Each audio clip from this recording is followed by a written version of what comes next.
성령의 은사에 대해서 9가지를 설명을 하고 있습니다. 그 전에 성령의 은사를 가리켜서 성령의 나타내심이라고 표현을 했습니다.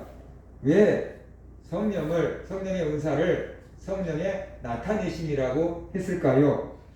성령은 영입니다. 물질적인 존재가 아니에요. 우리가 눈으로 보고 손으로 만져보고 귀로 들을 수 있는 게 아닙니다. 그런데 그 성령이 우리가 눈으로 보고 귀로 들을 수 있도록 나타내는 게 그게 바로 성령의 은사다라는 거예요. 그러면 왜 성령이 이렇게 자신을 나타내는가? 왜 성령께서 이렇게 성도들에게 성령의 은사를 주시는가? 그것은 우리의 유익을 위함이라 라고 얘기를 했어요. 유익하게 하려 하심이라. 7절 공동 번역은 이렇게 번역을 했습니다. 성령께서는 각 사람에게 각각 다른 은총의 선물을 주셨는데 그것은 공동의 이익을 위한 것입니다 라고 번역을 했어요. 성령의 은사를 주신 것은 공동의 이익을 위해서 주신 거다라고 했어요. 그러면 공동의 이익을 위한다는 게 뭘까? 바로 교회를 위해서 주신 거다라는 거예요. 교회라는 것은 하나님께 부름받은 성도들의 모임이기 때문에 공동체인 거예요. 적어도 2사람 이상이 모여야지 교회가 되는 거죠. 그래서 교회는 공동체인데 바로 교회의 유익을 위해서 성령의 은사를 주셨다라고 말합니다. 그러니까 성령의 은사를 잘 활용하면 교회에 커다란 유익이 된다라는 겁니다. 또 성령의 은사를 받은 사람들은 그 성령을 은사를 가지고 교회에 도움이 되도록 성령의 은사를 사용해야 한다. 그것이 우리들에게 성령의 은사를 주신 성령님의 뜻이다라고 말씀을 하고 있습니다. 그래서 고린도전서 12장에서는 성령의 은사를 9가지로 얘기를 하고 있는데 오늘은 그 중에 첫 번째로 지혜의 말씀 은사에 대해서 살펴보려고 합니다. 지혜, 그러면은 공부하는 학생들이 열심히 구하죠. 지혜를 주세요, 지혜를 주세요. 그리고 학교 졸업해버리면 이제 지혜 더 이상 구하지 않으면서 살아갈 때가 많아요. 그런데 이 지혜는 세상적인 지혜가 있고 하늘의 지혜가 있습니다. 또 달리 말하면 이 사탄의 지혜가 있고 하나님의 지혜가 있고 육체적인 지혜가 있고 영적인 지혜가 있다. 이렇게 말할 수가 있겠어요. 성경이 말하는 것은 세상적인 지혜가 아닌 하나님의 지혜, 영적인 지혜를 가리키는 거지요. 하나님의 지혜가 뭘까? 영적인 지혜가 뭘까요? 고린도전서 1장 18절과 24절을 보면은 하나님의 지혜가 십자가다라고 얘기하고 있고 하나님의 지혜가 예수 그리스도다라고 말하고 있어요. 그러니까 우리들이 생각하는 것과는 전혀 다른 거죠. 그래서 고린도전서 1장 18절과 24절을 보면은 이렇게 말하고 있어요. 십자가의 도가 멸망하는 자들에게는 미련한 것이요.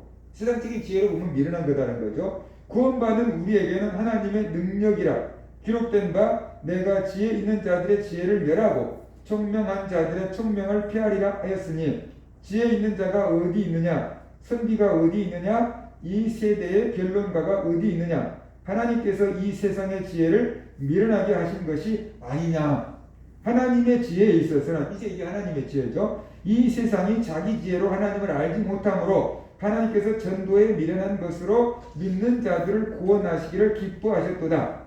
유대인은 표적을 구하고 헬라인은 지혜를 찾으나 우리는 십자가에 못 박힌 그리스도를 전하니 유대인에게는 거리끼는 것이요 이방인에게는 미련한 것이로되 오직 부르심을 받은 자들에게는 유대인이나 헬라인이나 그리스도는 하나님의 능력이요 하나님의 지혜니라 그랬어요. 그러니까 여기서 고린도전서 1장 여기서 말하고 있는 하나님의 지혜는 바로 십자가의 도, 다시 말하면 구원의 길, 복음, 이것이 하나님의 지혜고, 그리고 예수님이 하나님의 지혜고, 이것을 전도로 사람들을 구원하는 것, 그것이 하나님의 지혜다라고 말하고 있습니다. 그래서 하나님 주신 은사 가운데 하나가 지혜의 말씀 은사인데, 지혜의 말씀을 1차적으로 풀어본다면 이렇게 될 수 있어요. 복음을 깨닫는 것, 예수님을 구주로 깨닫는 것, 복음을 전하는 것, 이것이 하나님의 지혜다라고 볼 수가 있어요. 그러니까 이 복음을 깨닫기 전에 사람들은 내가 착하게 살면 구원을 받을 줄 알고, 율법을 지키면 구원을 받을 줄 알고, 고행을 하면 구원을 받을 줄 안다는 거죠. 십자가를 모르니까 그런 거예요. 그런데 복음을 딱 아는 순간, 내가 율법을 지킬 필요도 없고 고행을 할 필요도 없고 착하게 살아서 구원받는 것도 아니고 십자가에 달리신 예수님께서 나의 모든 죄값을 다 지불하셨구나. 내가 모든 죄를 용서받았구나. 그래서 내가 구원을 받았구나 라는 것을 딱 깨닫게 되는 거죠. 이 복음을 깨닫게 되는 거고 구원의 길을 깨닫게 되는 것이고 예수님이 하나님께 나가는 길이구나 라는 것을 딱 깨닫게 되는 거죠. 그래서 예수를 믿게 되는 거죠. 이것이 바로 지혜의 말씀의 은사를 받아가지고 복음을 깨닫게 되고 십자가의 도를 깨닫게 되고 예수님이 구세 믿음을 깨닫게 되는 것, 이것이 말씀의 은사다, 지혜의 말씀의 은사다라고 우리가 볼 수가 있는 거죠. 그거 다 들어서 아는 거 아니야? 배워서 아는 거 아니야? 라고 우리가 생각할 수 있어요. 그래요. 교회에서 주일학교 때부터 아무튼 노래로도 말씀으로도 가르친 거예요. 그런데 문제는 이것이 안 믿어지다가 어느 순간 딱 깨달아지고 믿어지는 순간이 있다는 거예요. 이게 그냥 가르쳐주고 그냥 듣고 그냥 부른 건 줄 알았더니 이거 진짜네. 그거 딱 이게 깨달아지는 순간이 있는데 그게 바로 지혜의 말씀의 역사에서 그 은사가 있어서 우리가 그렇게 복음을 깨닫게 되고 내가 이제 구원받게 됐다라는 것을 믿게 되는 것이 있죠.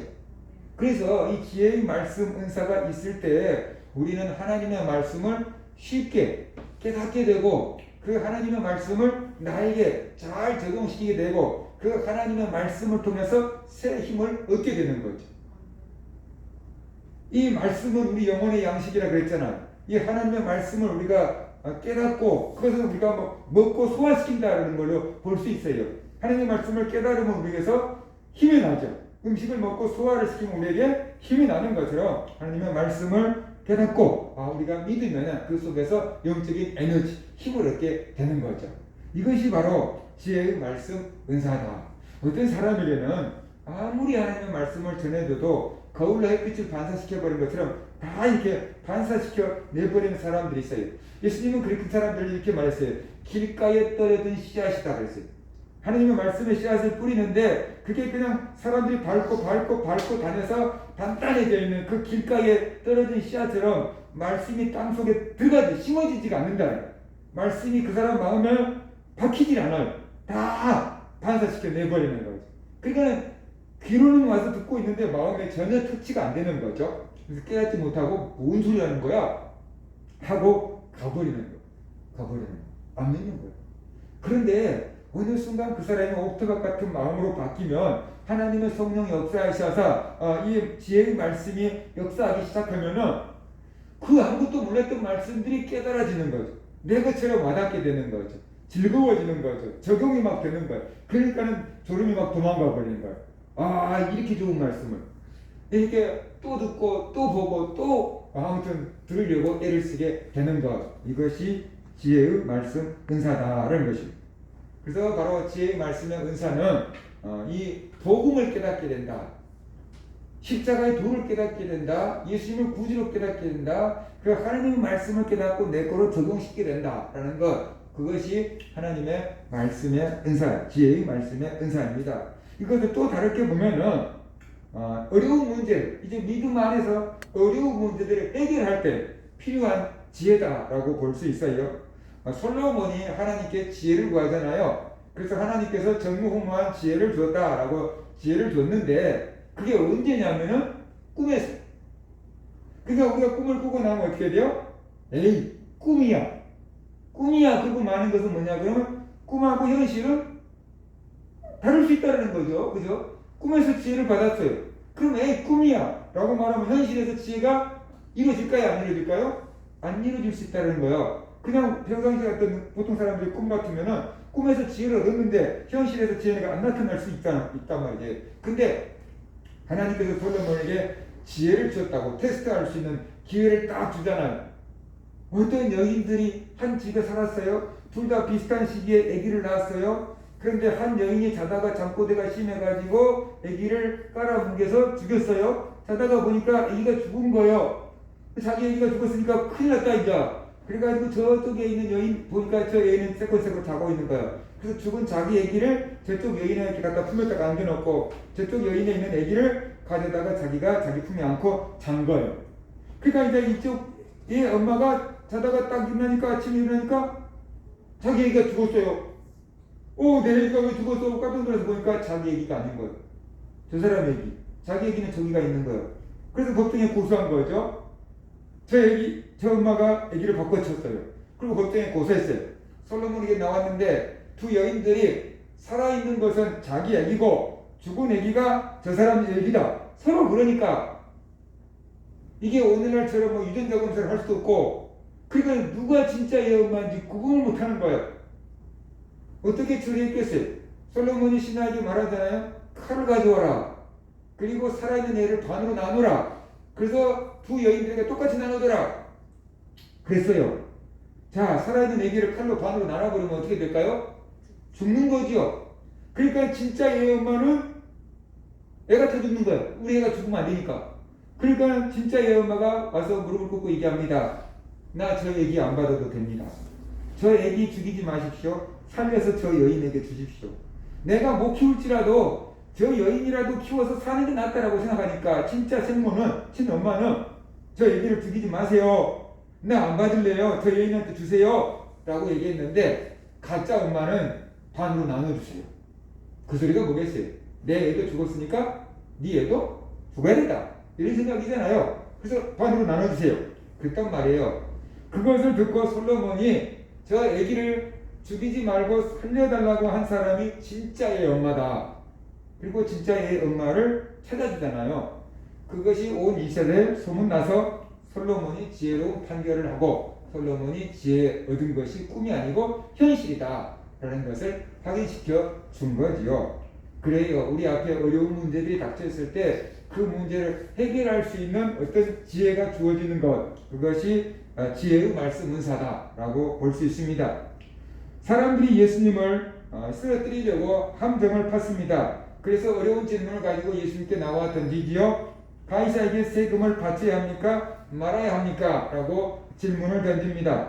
당시로서는 아주 민감한 질문이었어요. 어떤 대답을 하든지 세금을 바치라고 하든지 바치지 말라고 하든지 아무튼 예수님을 힘들게 할 수 있는 질문이었어요. 이 질문을 받은 예수님은 동전 하나를 내게 보여주라 라고 말씀합니다. 그러자 사람들이 동전 하나를 가져와서 보여주니까 그 동전을 가지고 이 동전에 있는 글과 이 화상, 그림, 사람 얼굴, 동전에 사람 얼굴이 있었던 거죠. 오늘날도 지폐에 돈이 사람 얼굴 있잖아요. 이게 누구 것이냐라고 물어보니까 사람들이 가이사의 것입니다. 그래서 가이사의 얼굴이 동전에 새겨져 있었던 거죠. 그래서 예수님이 이렇게 말씀하셨어요.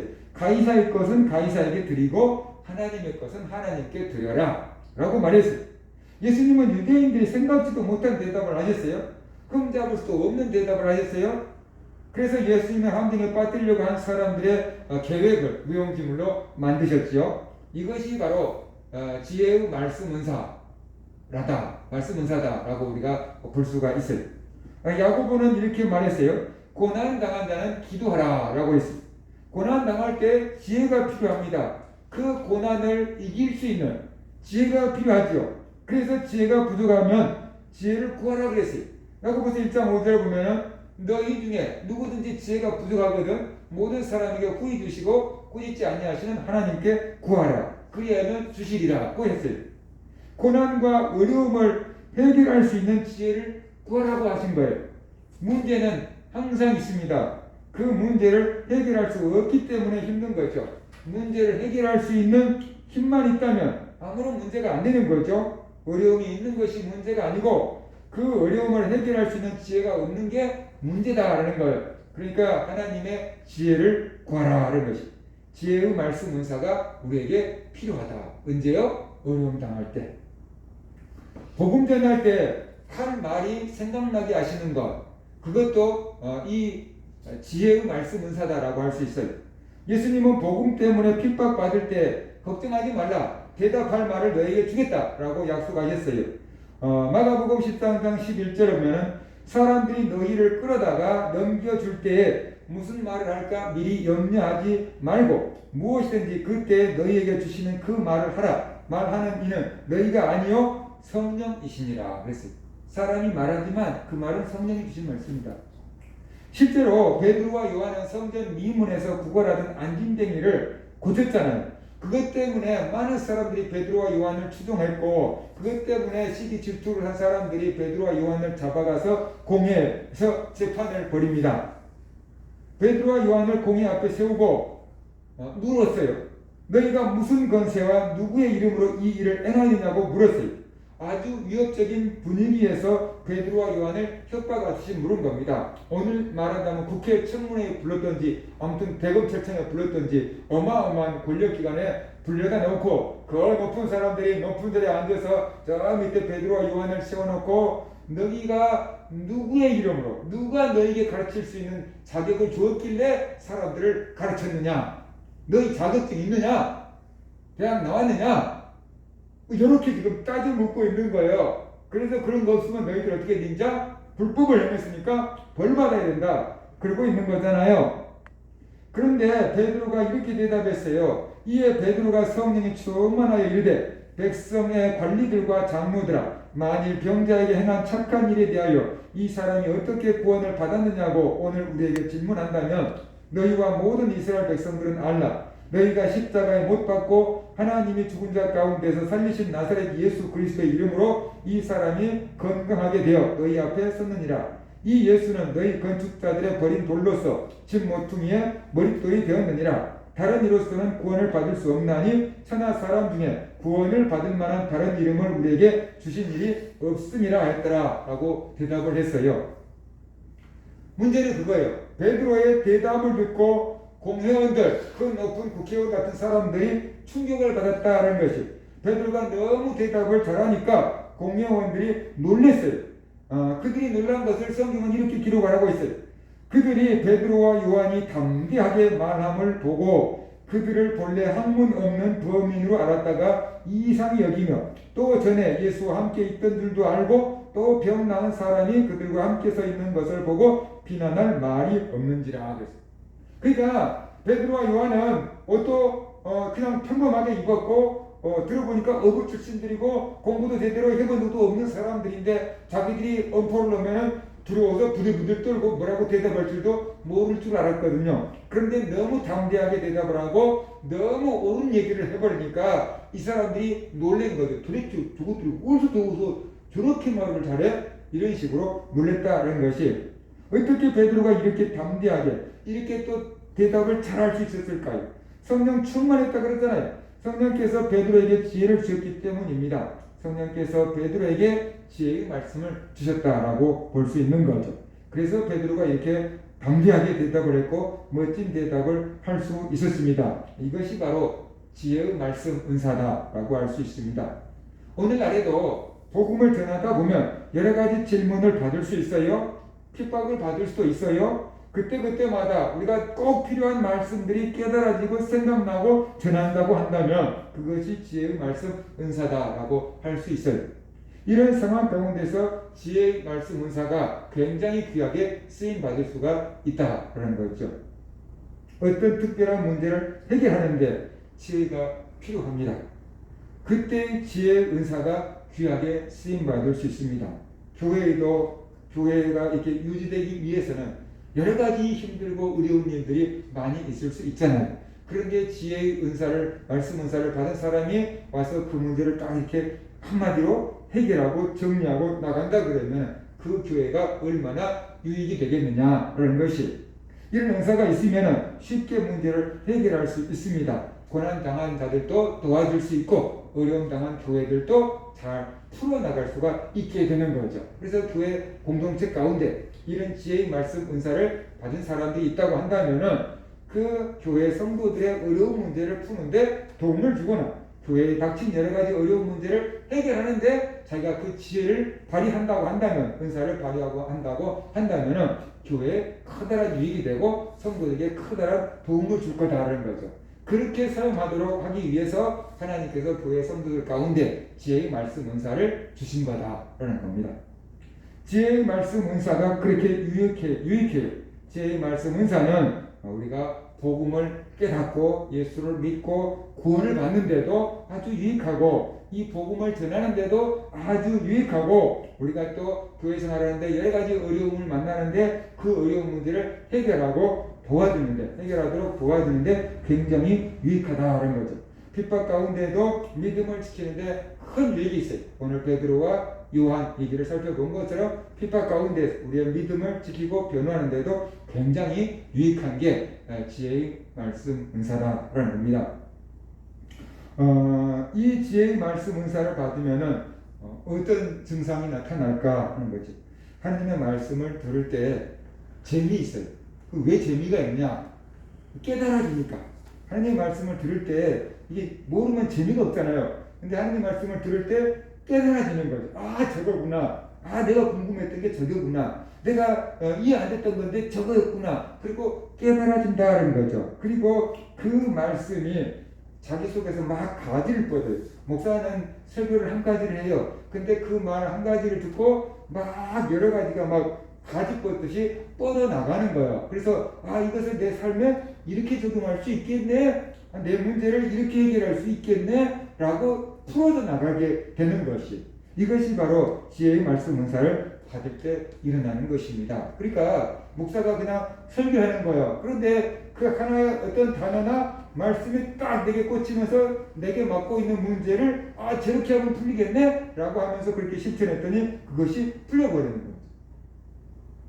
그러니까 답을 찾는 거죠. 쉽게 말해서 그 많은 얘기들 중에서 자기에게 필요한 딱 답을 찾아낼 수 있으면은 얼마나 재밌겠습니까? 그러니까 말씀 듣는 게 재밌어지죠. 말씀 들으면은 자기에게 분명히 뭔가 도움이 되거든요. 그러니까는 한 번이라도 더 들으려고 하고, 하나라도 더 들으려고 하고, 집중해서 들으려고 하는 그런 일이 벌어지는 거죠. 그래서 내가 들어놨던 것이 어느 순간 필요할 때 생각나게 됩니다. 필요할 때, 기도할 때나 필요할 때, 어려운 일 당할 때, 다른 사람들을 위로하고 권면하고 도와줘야 될 때 그게 이제 생각나게 되는 것. 그래서 써먹을 수 있게끔 되는 것, 바로 이것이 지혜의 말씀의 은사를 받은 사람들에게 나타나는 증상 가운데 하나다라고 볼 수 있습니다.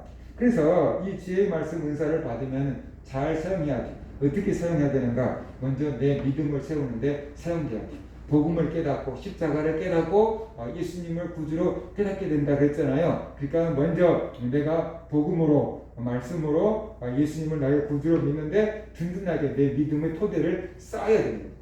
즐거우니까 계속 성경을 읽게 되고 좋으니까 계속 하나님 말씀을 듣게 되고 그러다가 보면 말씀이 쌓이게 되죠. 내 믿음을 든든하게 말씀 가운데 세울 수 있게 된다는 거예요. 그 다음에 내 안에 내가 말씀으로 가득 채워놓으면 어떻게 돼요? 전해지죠. 우리는 사람은 속에 있는 것을 입으로 말하게 된다 그랬잖아요. 내 안에 복음이 가득 차고 내 안에 예수로 가득 차면 어떻게 돼요? 내가 입을 열면 복음을 전하게 되고 예수님을 전하게 되잖아요. 그래서 복음을 전하게 되는 거죠. 근데 복음을 전하게 되는데 여러 가지 예상치 못할 질문과 문제와 어려움들을 만날 수 있는데 그때마다 주님 어떡하죠? 주님 이게 뭐죠? 난 생각도 못했는데 이렇게 속으로 기도하고 있으면 뭔가가 떠오르고 뭔가가 깨달아지고 뭔가 할 말이 입에서 주르륵 나오고 바로 이런 것들이 지혜의 말씀 은사를 받을 때 나온 건데 그런 것들을 통해서 나에게 이런 은사가 있구나. 하나님께서 내 안에 계시는구나. 그래서 나에게 이런 것들을 생각나게 해주시는구나. 나를 이렇게 쓰고 계시는구나. 라는 것을 깨달아야 돼. 그러면 내가 한 것이 아니고 내 안에 계신 주님이 하는 거구나. 라는 것을 알게 되고 교만하지 않고 겸손하게 되고 하나님께서 내 안에서 일하신다. 나를 통해서 일하신다. 라는 것을 깨닫게 되면 또 우리가 나가서 일할 때도 내가 준비가 안 됐는데 그게 아니고 주님께서 내 안에서 일하시니까 라고 또 담대하게 믿고 나가서 복음을 전할 수 있게 된다라는 겁니다. 또 우리가 이것을 가지고 우리 교회 성도들의 어려운 문제 어떻게 해결하면 도움이 될 수 있을지 어려운 문제 당해서 해결할 바를 모르고 있는 사람들을 위해서 우리가 도움을 줄 수 있고 교회 안에 여러 가지 어려운 문제들이 닥쳐서 어찌할 거를 알지 못할 때 내가 그 지혜의 말씀의 은사를 받아서 이렇게 하면 될 것 같아요. 이렇게 한번 해보죠. 라고 해서 그 문제들을 풀어나갈 수 있게끔 한다고 한다면 그것이 하나님을 위해서 쓰임받을 수 있고 교회를 위해서 귀하게 쓰임받을 수가 있게 된다는 것이. 그래서 바로 세상에서 시험을 잘 봐서 공부를 잘해서 예수 출세하기 위한 그런 지혜가 아닌 우리가 예수 그리스도를 알고 믿고 구원받기 위한 지혜, 그리고 또 우리가 믿음을 지키고 복음을 전하는데 여러 가지 어려운 질문과 핍박 가운데서 그것을 대처할 수 있기 위한 이 지혜, 그리고 또 어려움 당한 성도와 교회들을 돕기 위한 지혜, 그것을 바로 주님께서 지혜의 말씀 은사로 허락하신 거다. 그런 것을 우리가 알아야 돼. 그래서 나만을 위한 것이 아니고 교회 공동체를 위해서 쓰라고 주시는 거다. 그런 것을 알고 우리에게 이 은사가 있는지 찾아보고 없으면 이런 은사를 구하고 또 이런 은사를 받았으면 이런 은사를 주님을 위해서 교회를 위해서 귀하게 사용할 수 있는 그런 성도들 되시기를 주의 이름으로 축원합니다. 그런 말씀